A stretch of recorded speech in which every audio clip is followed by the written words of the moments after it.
Hello all. इस lecture में हम पढ़ेंगे इंफीरियर गुड्स क्या होते हैं और गिफन गुड्स क्या होते हैं।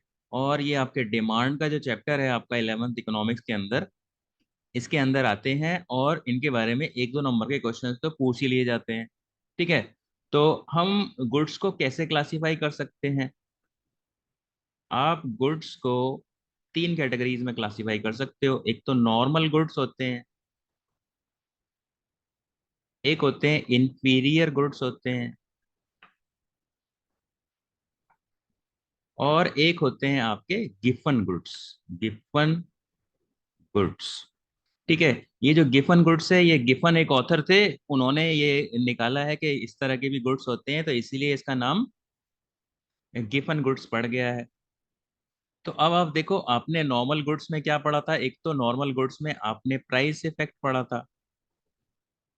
ठीक है। नॉर्मल गुड्स का प्राइस इफेक्ट क्या होता है? नेगेटिव होता है। क्यों नेगेटिव होता है? क्योंकि प्राइस अगर ऊपर जाएगा तो आप कम डिमांड करोगे, और अगर प्राइस नीचे जाएगा तो आप ज्यादा डिमांड करोगे। ये तो कॉमन सेंस वाली बात है। ठीक है। इसी को बोलते हैं प्राइस इफेक्ट। मतलब प्राइस का क्वांटिटी डिमांडेड पे क्या असर पड़ता है। तो प्राइस सस्ता होगा तो आप ज्यादा खरीदोगे, और प्राइस महंगा होगा तो आप कम खरीदोगे। ठीक है। और नॉर्मल गुड्स का एक होता है इनकम इफेक्ट। इनकम इफेक्ट क्या होता है? इनकम का डिमांड पे इफेक्ट।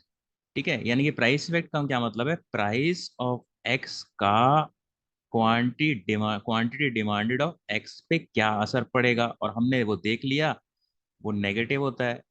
ऐसे ही इनकम इफेक्ट क्या होता है? इनकम को हम बोलते हैं वाई। वाई का डिमांड पे क्या असर पड़ेगा? Demand of x. ठीक है। तो हमको पता है कि इनकम इफेक्ट नॉर्मल गुड्स के अंदर पॉजिटिव होता है। क्यों? क्योंकि आपकी इनकम बढ़ेगी, आप ज्यादा सामान डिमांड करोगे। ठीक है। और अगर आपकी इनकम घटेगी तो डिमांड कम हो जाएगी। ठीक है।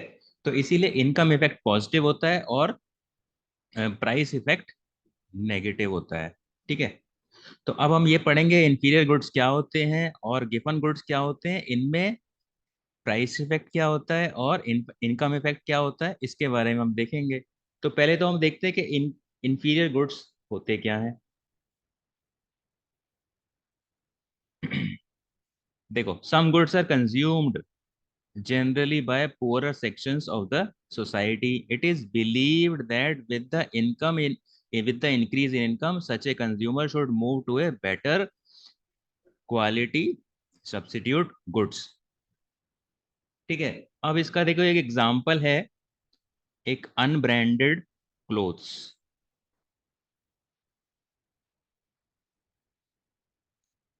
तो अनब्रांडेड क्लोथ्स का मतलब क्या है? मान लो शर्ट है, 100 रुपए की है। ठीक है। तो 100 रुपए की शर्ट आप खरीदोगे, लेकिन अगर आपकी इनकम बढ़ जाती है, ठीक है, तो जब आपकी इनकम बढ़ जाती है तो आप ये जो लोकल शर्ट है ये नहीं खरीदोगे। फिर आप क्या करोगे? जब इनकम बढ़ जाएगी तो आप सोचोगे कि अब 100 रुपए वाली नहीं खरीदूंगा, अब मैं 500 वाली खरीदूंगा। ठीक है। जो कि एक ब्रांडेड शर्ट है। ठीक है। तो यानी कि आपको क्या ध्यान रखना है? इनकम इंफीरियर गुड्स के अंदर इनकम इफेक्ट क्या होता है? नेगेटिव होता है। ठीक है। नॉर्मल गुड्स में क्या होता है? नॉर्मल गुड्स में इनकम बढ़ती है तो आप ज्यादा खरीदोगे, इनकम घटेगी तो आप कम खरीदोगे। लेकिन जो इंफीरियर गुड्स होते हैं, अनब्रांडेड जो चीजें होती हैं, ठीक है, जैसे लोकल मार्केट से आप खरीदते हो, डेली जो मार्केट लगती है, मार्केट चेंज होती रहती है। ठीक है।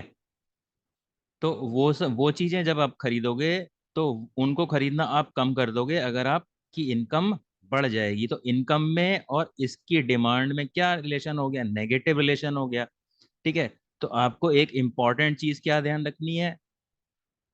इंफीरियर गुड्स का इनकम इफेक्ट नेगेटिव होता है। ठीक है। तो इंफीरियर गुड्स में इनकम इफेक्ट के बारे में ही क्वेश्चन आता है कि आपको पूछा जाएगा कि इंफीरियर गुड्स कौन से होते हैं। आप डेफिनेशन में भी ये लिख सकते हो कि इनकम इंफीरियर गुड्स वो होते हैं जिनका इनकम इफेक्ट नेगेटिव होता है। ठीक है। क्यों? जैसे कि मान लो ब्रेड ही ले लो। ठीक है। जो नॉर्मल ब्रेड है वो 10 रुपए की है। ठीक है। आप 10 रुपए ही खरीदोगे, लेकिन अगर आपकी इनकम बढ़ जाएगी तो आप क्या बोलोगे? आप व्हीट वाली ब्रेड, ब्राउन ब्रेड खरीदोगे जो महंगी होती है। ठीक है। तो जैसे ही इनकम बढ़ी तो ये 10 रुपए वाले की जो डिमांड है वो घट गई। ठीक है। तो जितने भी सस्ते जो सामान होते हैं, अनब्रांडेड सामान होते हैं, ठीक है, सपोज मैं 2,000 रुपये वाला मोबाइल खरीद रहा हूँ, ठीक है, और अगर मेरी इनकम बढ़ गई है तो मैं 2,000 ना खरीद के फिर मैं 5,000 वाला खरीदूंगा। ठीक है, ऐसा नहीं है कि मेरी इनकम बढ़ जाएगी तो मैं ये लोकल चीजें ज्यादा खरीदूंगा। ठीक है।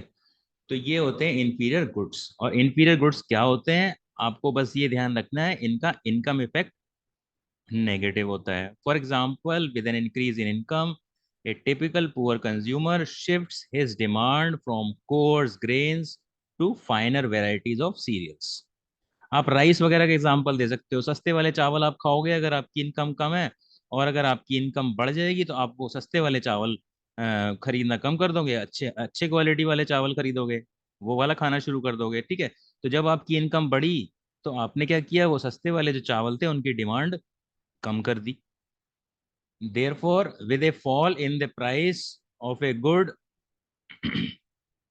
more so in necessity on which the consumer is spending a large part of his budget, the real income of the consumer goes up. If he considers the goods under consideration as inferior, he reduces its demand and buys more of its substitutes.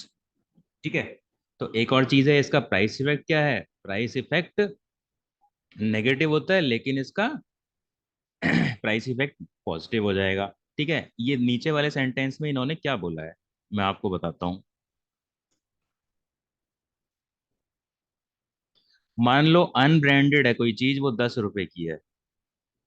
ठीक है। और आपकी income है 1,000 रुपये। ठीक है, ये हो गई इनकम। और ये इंफीरियर गुड्स का price, price of inferior goods. ठीक है। तो अगर ये 10 रुपए की चीज है और आप 5 खरीदते हो एक बार में, ठीक है, तो 50 रुपए इस पे खर्च करते हो। ठीक है। तो बाकी चीजों के लिए आपके पास कितना पैसा बचा, 950 रुपये बचा। ठीक है। अगर ये 10 रुपए की चीज 5 रुपए की हो गई, ठीक है, तो 5 रुपए की हो गई तो इसे 50 की जगह आप 25 रुपए आप खर्च करोगे। तो बाकी चीजों के लिए कितना पैसा बचेगा, 975। ठीक है। तो इसका मतलब क्या है, एक तरीके से आपकी रियल इनकम बढ़ गई है।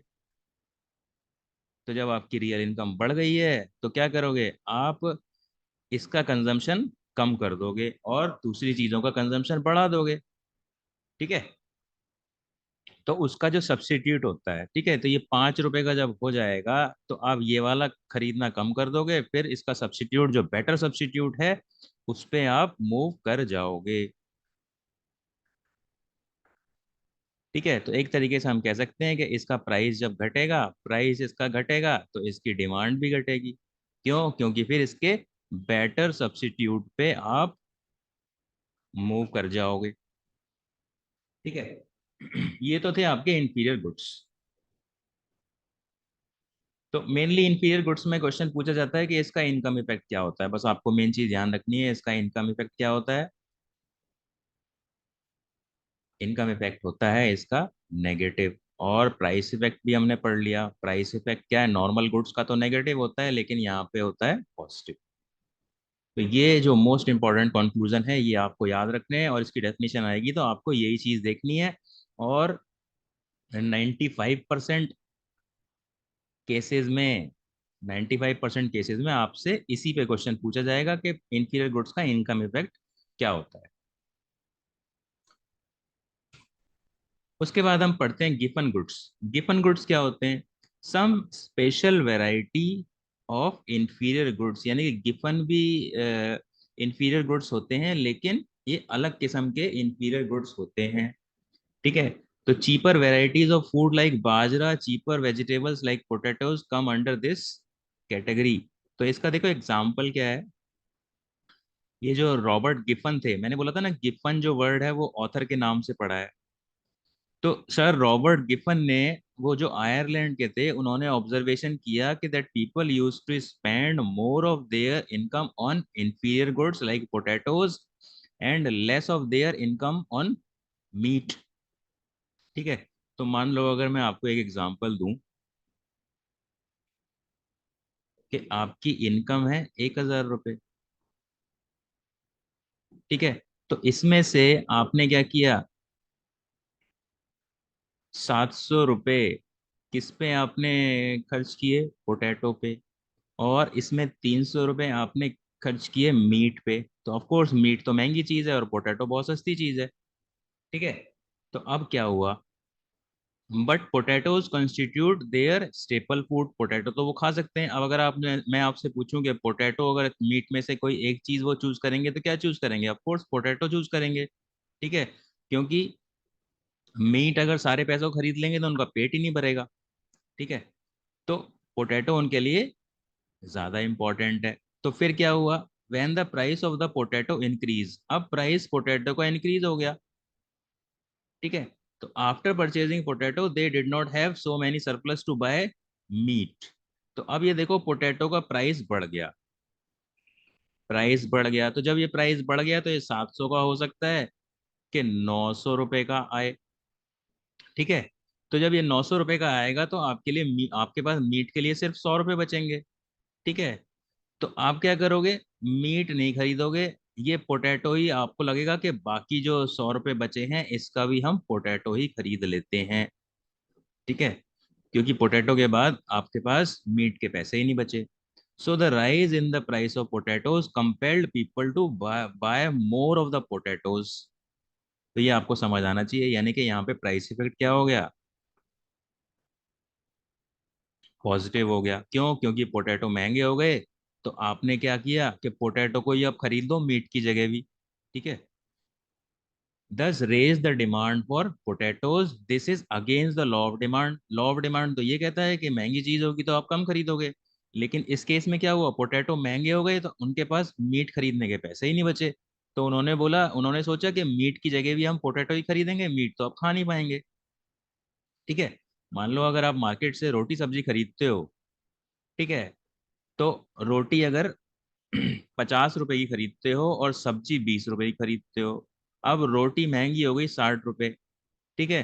तो आपने क्या किया, ये 20 रुपए जो आप सब्जी में खरीद खर्च कर रहे हो ये खर्च नहीं करोगे, तो आप क्या करोगे कि 60 की जगह चलो 65 रुपए की हम रोटी ही खरीद खा लेते हैं, ठीक है।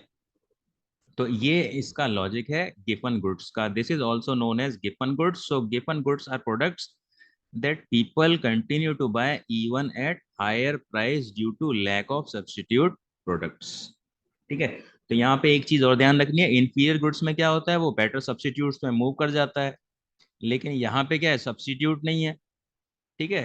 तो यहाँ पे जब सब्स्टिट्यूट नहीं है तो क्या करता है, वही उसी चीज को वो ज्यादा खरीदने लग जाता है। क्यों, क्योंकि जो बाकी जो दूसरी चीजें हैं उनके लिए उसके पास पैसे ही नहीं बचते। तो आपको क्या ध्यान रखना है, इसका प्राइस इफेक्ट क्या होता है, पॉजिटिव। तो महंगी चीज होती है तो उसको और ज्यादा खरीदते हैं।